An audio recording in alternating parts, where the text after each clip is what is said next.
Hello, YouTube Infinite Magicraid community. What we got for you today is a very quick guide on this particular rotation of the Elemental City dungeons. A particular viewer reached out and asked if I could, give some tips on this one. I'll say this rotation is much harder than the last one. Um, the the mobs themselves cannot be frozen, so survivability through just using a Santa and getting yourself through the waves is a little bit more challenging on this one. I mean, the last one is not necessarily easy either from that perspective because they could be, breaking out of the CC. But if you pair a Santa with something like a Mamook, you could have at least, froze, I think, three out of the five here trash mobs, and your Mamook could have tanked it, and you would have gotten through the waves relatively easily. In this particular rotation, things get a little bit more challenging. The last boss have a lot of health, and you have to detonate it multiple times to kill it. I think I should probably show you. Well, it's okay. I mean, I think the last boss is pretty straightforward. From a team comp perspective, you don't have a lot of options. Hopefully, you got yourself a Jack and you have Andreas from this, the anniversary summons. You can borrow O'Grady's from a guildmate. Hopefully, somebody in your guild has unlocked it. Otherwise, you could try to use an Anna, but getting through the waves will become challenging. There's always the option of looking at how other people have beaten it. The goal here is really to just trigger detonate on the boss as many times as you can. You need to do it a total of 8 times for it to be in the weakened status, and then that's when you can do damage to him. And he takes a lot of extra damage in this particular state, so don't worry about his massive health. I tried to do this without Ben Austin, and I was using like HengE in his spot. I would say that that's probably not viable. I ended up with, a sliver of health at 300 turns. Um, Maybe with Santa, with the speed up, getting a few extra turns would have, done the trick. But in general, is you need to get a lot of detonation off. So you want to use all burn heroes. These are great picks. I think you can get away maybe with using Barry, but I think Anna would be the better choice here. Bring up Ben Austin and maybe just Andreas, Jack and Ben Austin, maybe another defensive hero. Maybe you should be able to get it through with that. I didn't try, but again, stage 75 is not going to be an easy one. We're going to take a look at the how some other people have cleared it, and you can. Oh, great, that's perfect. So you can see, right? He had a sliver of health. I didn't kill him, so now he has, I think he starts with 8 stacks. So I'm going to have to trigger detonate. So that's one. I think I should be get yeah, couple stacks. The auto attack from here does count. If you're using Jack, his ultimate actually doesn't count as detonation for some reason. So you see all of that didn't bring down the particular stack. So maybe for this particular one, do manual if you're stuck, um, so that you want to use Jack's ultimate on his when the boss has the defense down thing. But otherwise, it's a pretty straightforward kill. Let's take a quick look at how other people have beaten it. I think this is a great feature they added to the game. If you haven't noticed yet, there is this boss guide up here, and you can look at the low power reference. You can see some of the people with a little bit lower power who have cleared it. So yeah, if you have Lydia, that makes things a little bit easier. The idea here is you can get your cooldowns back a little bit faster, being able to nuke a lot better with these heroes. I see some have, Grady's in there, but Ben Austin seems to be in every single team. Yeah, we see Ben Austin in every team because you really need that joint attack on auto to trigger enough detonation to kill it fast enough. So there you go. That's the first boss. I got it set up on the second account to show you the stage 70 boss if you're stuck on that one. This one you can cheese relatively easily. What's key here is you want to bring a Panda or a Luna if you're still running around with a Luna, and you want to bring a Lucia or a Lucifer. Again, because of the element of city, you on 2 out of the 3 waves you could borrow, from a guildmate if you're stuck. So the idea here is if the boss can't find the one that's doing the most amount of damage, in this case will be Lucia, um, he's going to take a lot of damage himself.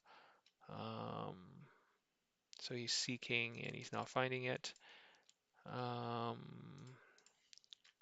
Hopefully my Jack doesn't end up being the one that's getting targeted, but let's get Lucia to do a lot of damage there.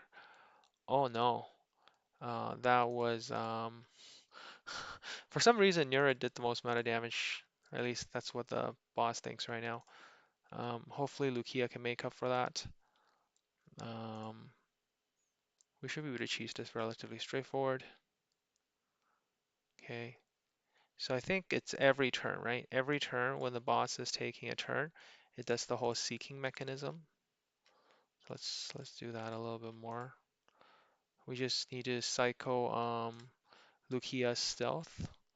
Uh, well, that was a little bit embarrassing. That didn't go according to plan. So I think what I'm going to do this time, I mean, but that kind of gets you the idea, right? So um, the boss dies relatively quickly. Um, let's take a look at some of the reference guide. But that's kind of the mechanic. I think if I took out Nerid, I did it on my other account with Nerid. Without Nerid, I used I think a more tankier variation. So I think I just had yeah, Nordaking here. That's how I ran it. It was a little bit slower, but once you get to the boss stage, it's super easy.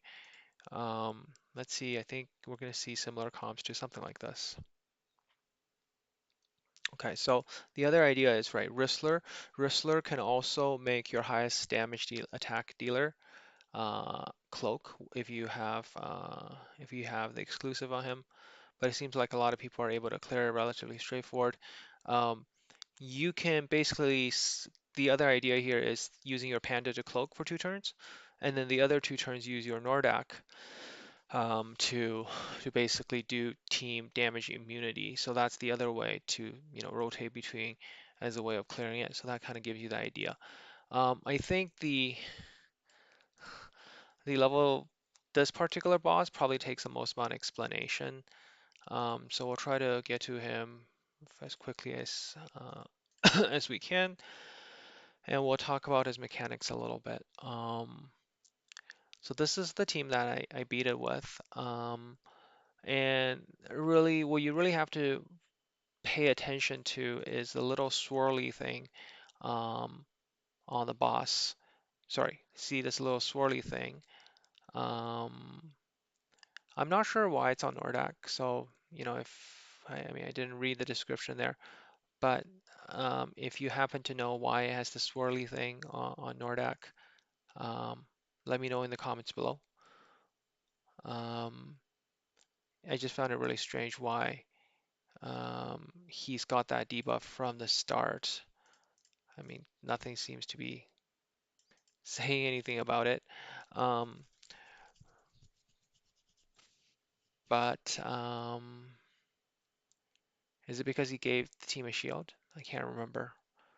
Um, but in this particular boss wave, what you want to do is you want to make sure that you save at least one skill on cooldown every time when he uses ultimate. And you will know he's used his ultimate when you see this little swirl thing um, um, on you. So let's start. Let's be mindful here. Okay, so we got 2 of our skills. So next turn he's going to be using his ultimate. So we want to make sure we save at least one of our skills. So let's do that. Okay, Nura is going to be able to get it back. You always have a skill, and you have to do a damage dealing skill. So you want to save HengE's, for example, if you're using HengE, you can't just use any skill. So that's why for your support heroes, they're going to be causing a little bit of trouble for you. Thank, fortunate, Nordak is going to be adding shields for you all the time. When you use basic attack, you're going to be, triggering damage to the heroes that did the most amount of damage. So let's start by, protecting her first. We'll rotate through this way. Um, Auto attack. You see when you do an auto attack, all of your team gets hit, so you do want to make sure you save your skill. Oh my god, this is just a, oh, thank goodness. Okay, we got the protection from HengE there. Um, okay, so you can see everybody has this little swirl thing, right? So this turn, if I don't use a damage dealing skill, I'm gonna be hit a lot. Um, so let's start with this damage dealing skill. I'm gonna use this. So you can see the boss actually takes a huge amount of damage uh, from this particular buff. However, if you don't attack or don't use a skill dealing damage, um, it's gonna hurt. That little buff on you increases the damage you do. You see how quickly I just killed all the trash mob there. So now we just have to pay attention and watch for rotation of our skills. So for example, I'm using HengE here, so I'm gonna rotate 1, 2, 3 like that. And this is something that you kind of do have to, um, manual your way through. So I'm gonna save the shield for next turn. Uh, you see when I do an auto attack, everybody's gonna hit. But because I have damage immunity up, this is the time where I want to use Nordak to do my auto hits. Otherwise, it's going to cause a bit of problem for me. So I can use this skill knowing the next one's going to come back next turn. So I can put the drown down. You just have to count your skills a little bit. It reminds me of, the bomb boss there. So we did 1, 2, 3. So I should be back to near it. I have the little swirl thing, so I want to use my ultimate here. Shield everybody up, and I want to use my skill. So when you use your skill, you're going to be able to get rid of that little annoying thing. Otherwise, if you use your auto attack, you're going to be causing damage to everybody around you. So that's what you want to avoid. So hopefully, this was helpful for you and explain the mechanic. I think this is the most confusing boss, and people wonder like, how the hell am my entire team dying? So you see when HengE is doing counterattacks, right? That's hurting. But in this case, I think HengE is still worth using due to the dungeon effect. So because it's coming back in 2 turns, I mean, I can use the auto attack now and then, bring it back. I can shield up. Just go through a little bit more here. Saving the skill, knowing the cooldown is 1 there. So just watch. So I get my skill back, so I can nuke him now. And, I think Jack's highest damage is actually a 3rd skill, so, it might be worth it to wait for it. To use it on now everybody's back up. So this is the time where you want to use HengE's damage skill. You see how high it hits. Shield, we're gonna hit with that. So the damage is high. You're like seeing 8 million there. And here is another 8 million. So you really want to take advantage of your skill damage, high damaging ability when you have the swirl thing. That's how you're going to be able to DPS through this monstrous pool of health. As normally when you don't have that buff up, you won't be doing as much damage. So by paying attention to the mechanic of the boss, you should be able to hopefully beat these stages. If you have, the stealth hero, you can probably get away with, I think 70 is probably the easiest one because you can kind of cheese the boss with a stealth mechanic. So maybe, borrow a strong hero, borrow HengE from your guildmates for stage 65 and 75. And 75, you probably want to borrow O'Grady's. That would probably make your life easy. But you can see in the sample lineups, a lot of people just used Ben Austin, Andreas, and Jack. So you could just borrow a Jack or borrow an Andreas, whichever one you don't have. Um, and for the newer players watching, knowing these mechanics will help you through some of maybe the earlier stages up to 60. And don't worry if you're not, beating 75. It took many months for this account to even clear 75 for the first time. So good luck to all of you wherever you are. Have a great rest of your day. Take care.